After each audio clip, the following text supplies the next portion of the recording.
شروع کر لیتے ہیں جیسے ساتھی آ جائیں گے شام کو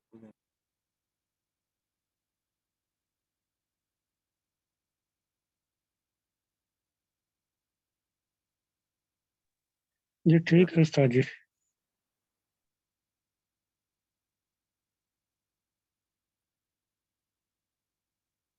أعوذ بالله من الشيطان الرجيم بسم الله الرحمن الرحيم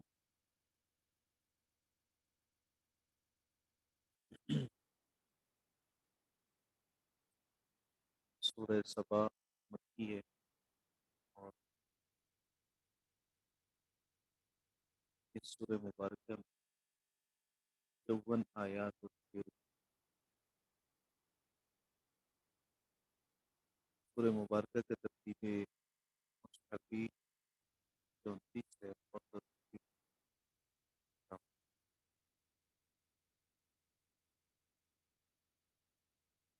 سورہ مبارکہ کا نام سورہ سبا ہے. آج کی اسی سورہ مبارکہ کی آیت نمبر 15 سے سبا یہ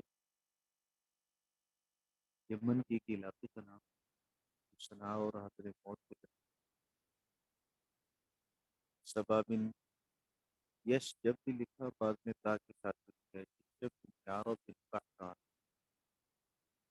یہ بعض نے کہا کہ شخص کے نام پہ ہے علاقہ، بعض نے کہا کہ یہ کسی شخص کے نام سے یہ قبیلہ معروف تھا. بہرحال یہ قوم بڑی خوشحال تھی، علاقہ بڑا شاداب تھا، نعمتوں سے بھرپور تھا، مگر رہنے والے سارے ناشکرے لوگ. ہر طرف سبزہ ہی سبزہ تھا جس کا آگے ذکر انشاءاللہ آ رہا ہے. شبا کے نام اللہ رب العزت نے پھر انہیں حالات کیا کیونکہ سورہ مبارکہ میں ان لوگوں کی طرح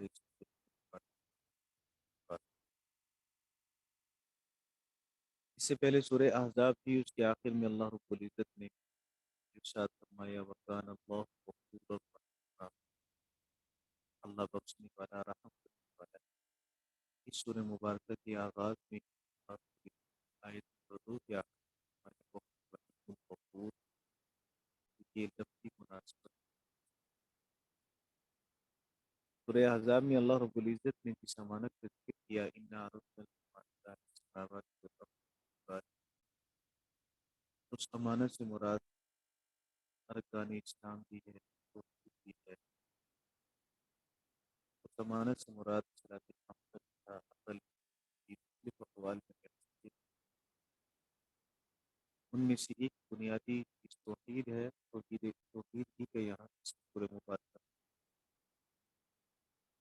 جیسے سورہ احزاب میں یہ بات آغاز میں کہی گئی کسی کو اگر تمنا بیٹا بنا دے تم بولا بیٹا بنا دے ایک ہی بیٹا نہیں بن سکتا. کوئی بیوی کو ماں کہہ دے بیوی ماں نہیں بن جاتی. اسی طرح کوئی اللہ کے علاوہ کو اپنا شفیع مان لے کارساز مان لے کہ کہنے سے کوئی شفیع اور کارساز نہیں بن جاتا. اس سورہ مبارکہ صفات قہری صفات قدری کی اللہ کو نے نفی فرمائی اور اس پر 6 دلائل ہیں. ایک عقلی دلیل، ایک دلیل وحی اور 4 دلیل. الحمد للہ الذی له ما فی السماوات وما فی الارض وله الحمد فی الآخرہ وهو الحکیم الخبیر. تمام تعریفیں اللہ کے لیے ہیں جس کے لیے اس کی ملکیت میں وہ سب ہے جو آسمانوں اور زمینوں میں، اور اس ہی کے لیے تمام تعریفیں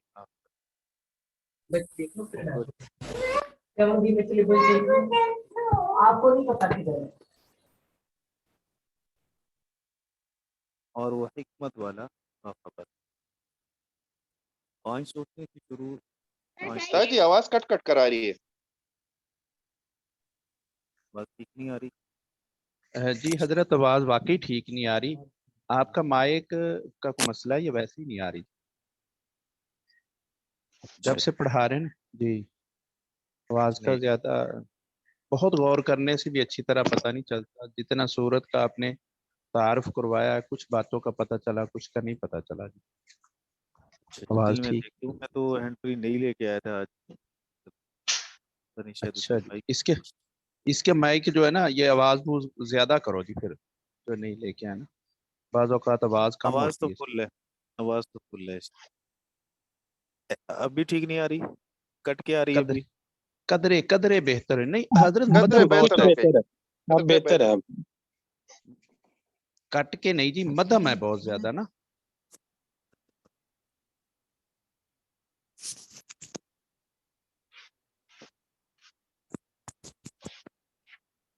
حضرت ایک مرتبہ وہی پرانی والی لگا کے دیکھے تو آپ کے پاس ہے نا جی پرانے والی؟ اس کے وہ ٹوٹ گئے تھے اسپیکر، میں دیکھتا ہوں.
جی السلام علیکم ورحمۃ اللہ، اب ٹھیک ہے؟ وعلیکم السلام ورحمۃ اللہ. بالکل استاد جی، ابھی زبردست ہو گیا. وعلیکم السلام ورحمۃ اچھا، اللہ اب وبرکاتہ. جو ہو چکی بات دہرانے کی ضرورت تو نہیں ہے؟ استاد جی ہم نے کچھ نہیں جی سنا. استاد جی ہمیں نہیں سنا، آپ ذرا دوبارہ چلے ٹھیک. دہرا دیں. اعوذ باللہ من الشیطان الرجیم، بسم اللہ الرحمن الرحیم. سورہ سبا مکی ہے اور ترتیب مصحفی 34، ترتیب نزولی اس کا 58 ہے. سورہ سبا کی 54 آیات اور 6 رکوع ہیں اس میں. سورۃ السبا کا نام آگے آیت نمبر 15 میں آ رہا ہے. یہ یمن کے علاقے کا نام ہے، اور بعض نے کہا کہ علاقے میں رہنے والے لوگوں میں سے جو ان کا جد اعلیٰ تھا، یہ اس کا نام ہے سبا بن یشجب بن یارب بن قحطان. تو یہ اسی کی اولاد ہے، اس وجہ سے اس کو سبا معروف ہوگی. پھر وہ علاقے کا نام بھی اسی طرح معروف ہو گیا. یہ صنائع یمن اور حضر موت کے درمیان ہے. بعض نے یمن کا علاقہ لکھا کہ یمن ہی کا یہ علاقہ ہے.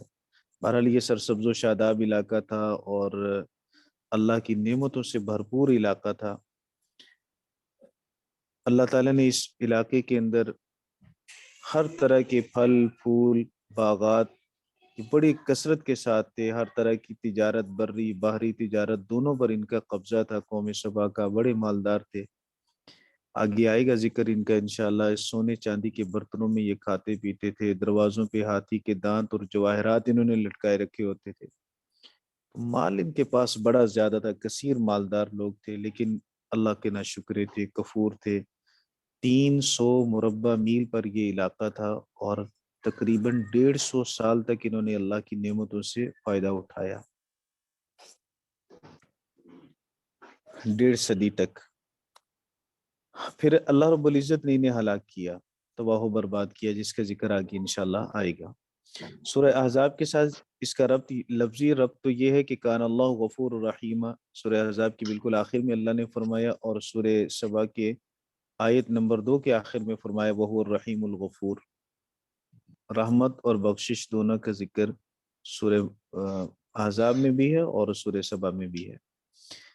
اللہ تعالیٰ نے جس نعمت کا، جس امانت کا ذکر کیا، انا عرضنا الامانۃ علی السماوات والارض والجبال کہہ کر، اس امانت کے جہاں اور معنی تھے ان میں سے ایک معنی توحید بھی تھا. اسی توحید کا ذکر اللہ رب العزت نے سورہ مبارکہ میں تفصیل کے ساتھ فرمایا، اور مرکزی مضمون اس کا یہ ہے کہ شفاعت قہری کی نفی کی گئی ہے اللہ کے غیر سے۔ ملائکہ کو مشرکین مکہ چونکہ اپنا شفیع سمجھتے تھے اور وہ شفاعت بھی قہری کے قائل تھے، شفاعت قہری جبری یعنی اللہ سے ہمیں زبردستی چھڑا لیا جائے گا، اللہ نے اس کی نفی فرمائی۔ 6 دلائل ہیں، ایک نقلی دلیل، ایک دلیل وحی اور 4 عقلی دلائل ہیں۔ سورہ احزاب میں جیسے بتلایا گیا کہ کسی کو اگر منہ سے بیٹا کہہ دیا جائے تو وہ بیٹا نہیں بن جاتا، بیوی کو کوئی ماں کہہ دے تو بیوی ماں نہیں بن جاتی، اسی طرح کسی کو کوئی کارساز کہے، مشکل کشا کہے، شفیع کہے تو اس کے کہنے سے کوئی ایسا نہیں بن جاتا۔ اللہ رب العزت ہی سب کا کارساز ہے، وہی مشکل کشا اور وہی سب کا شفیع ہے۔ بسم اللہ الرحمن الرحیم۔ الحمد للہ الذی لہ ما فی السماوات وما فی الارض ولہ الحمد فی الآخرہ وہو الحکیم خبیر۔ تمام تعریفیں اللہ رب العزت کے لیے ہیں جس کی ملکیت میں وہ سب کچھ ہے جو آسمانوں میں اور زمینوں میں ہے، اور اس ہی کے لیے حمد ہے دنیا میں بھی اور آخرت میں بھی، وَلَهُ الْحَمْدُ فِي الْآخِرَةِ، اسی کے لیے حمد ہے آخرت میں، وَهُوَ الْحَكِيمُ الْخَبِيرُ، اور وہ حکمت والا خبر رکھنے والا ہے۔ ایک تو 5 صورتیں قرآن پاک میں وہ ہیں جن کی ابتدا حمد سے ہوتی ہے، سورۃ الفاتحہ، سورۃ الانعام، سورہ کہف، سورہ سبا، سورہ فاطر۔ نعمت کے 2 حصے ہیں، ایک نعمت کا حصہ یہ کہ اس کو عدم سے وجود دیا جائے، کوئی بھی چیز ہے نہیں تھی پیدا کر دیا جائے، تو ایک تو یہ ہے، اور دوسرا یہ کہ پھر اس کو پیدا کرنے کے بعد باقی بھی رکھا جائے۔ اللہ رب العزت نے ان دونوں طرح کی نعمتوں کا ذکر، نعمت کے ان دونوں حصوں کا ذکر ان 5 صورتوں کے اندر فرمایا، اس لیے شروع ابتدا میں اللہ کی تعریف آئی۔ اور پھر نعمتوں کا تعلق دنیا کے ساتھ بھی ہے، آخرت کے ساتھ بھی ہے، کچھ نعمتیں روحانی، کچھ نعمتیں جسمانی۔ اللہ رب العزت نے ان مختلف قسم کی نعمتوں کا ذکر ان صورتوں میں کیا ہے، اس لیے آغاز اس کا پھر تعریف سے کیا گیا۔ جب نعمت ملے تو تعریف کرنی چاہیے۔ الحمدللہ، سب تعریفیں اللہ کے لیے، یہ سمجھ لیں کہ ایک دعویٰ بھی ہے، تعریفیں اللہ کے لیے، ساری کی ساری تعریفیں اللہ کے لیے، بالواسطہ ہوں بلا واسطہ ہوں۔ دنیا میں اللہ رب العزت کی تعریف بالواسطہ بھی ہوتی ہے، بلا واسطہ بھی ہوتی ہے۔ بالواسطہ کا مطلب یہ ہے کہ ہم کسی بھی چیز کی تعریف کرتے ہیں تو حقیقت میں وہ اللہ ہی کی تعریف ہے، اس لیے کہ کسی بھی چیز کے بنانے والے کسی بھی چیز کی تعریف اس کے بنانے والے کی تعریف ہے۔ ساری مخلوقات اللہ کی ہیں، ہم مخلوق میں سے جس مخلوق کی بھی تعریف کریں تو در حقیقت وہ تعریف اس کے بنانے والے خالق کی ہے۔ اور بلا واسطہ تعریف کا مطلب یہ کہ اللہ کا نام لے کر اس کی صفات کا ذکر کر کے کوئی تعریف کریں۔ الحمدللہ الذی لہ ما فی السماوات و ما فی الارض، ساری تعریفیں اس اللہ کے لیے۔ کیوں ہیں اس اللہ کے لیے؟ اس کے یہ آگے پھر اس کی دلیل بن جائے گی۔ لہ ما فی السماوات و ما فی الارض، اس ہی کے لیے ہے جو کچھ آسمانوں میں اور زمین میں ہے، ملکن خلقن عبیدن و تصرفن، مالک وہ ہے، خالق وہ ہے، معبود وہ ہے، تصرف اسی کا ہے۔ زمین و آسمان میں جتنی بھی چیزیں ہیں ساری اس کے لیے ہیں، تو اس کے لیے ہونے کا کیا مطلب؟ اللہ خالق ہے، ساری چیزیں اس کی مخلوق ہے، اللہ مالک ہے، سب چیزیں اس کی مملوک ہے، اللہ معبود ہے، ساری چیزیں اسی کی عابد ہیں۔ اللہ رب العزت ہی کا تصرف چلتا ہے، اللہ کے علاوہ کسی اور کا تصرف نہیں چلتا۔ وَلَهُ الْحَمْدُ فِي الْآخِرَةِ، اور آخرت میں اس ہی کے لیے حمد ہوگی۔ دنیا میں تو ظاہری طور پر کسی اور کی تعریف ہوتی ہے، کی جاتی ہے، لیکن قیامت والے دن اللہ رب العزت ہی کے لیے ساری تعریفیں ہوں گی، کوئی کسی اور کا نام لے کر اس کی تعریف نہیں کرے گا، صرف اللہ رب العزت کی تعریف کی جائے گی۔ تو وَلَهُ الْحَمْدُ فِي الْآخِرَةِ كَمَا فِي الدُّنْيَا، دنیا کے اندر بھی حقیقتاً تعریف تو اللہ ہی کی ہے۔ جب وہ زمین و آسمان کا مالک بھی وہی ہے، زمین و آسمان کے درمیان ساری چیزوں کا مالک بھی وہی ہے، دنیا اور آخرت میں سارے کلمات حمد اسی ہی کے لیے ہے، تو پھر شفاعت بھی اسی کی ہوگی۔ کوئی شفاعت قہری نہیں ہو سکتی، کسی کا اس پر زور نہیں چلے گا، کیونکہ سب کا مالک وہ ہے۔ تو پھر یہ عقیدہ رکھنا کہ ہمیں فلاں فلاں بخشوا لیں گے، ہمارا ہاتھ چونکہ فلاں کے ہاتھ میں ہے اس لیے وہ ہماری بخشش کروا لیں گے، تو یہ عقیدہ قرآن پاک کے خلاف ہے۔ اللہ رب العزت نے اس کی تردید فرمائی۔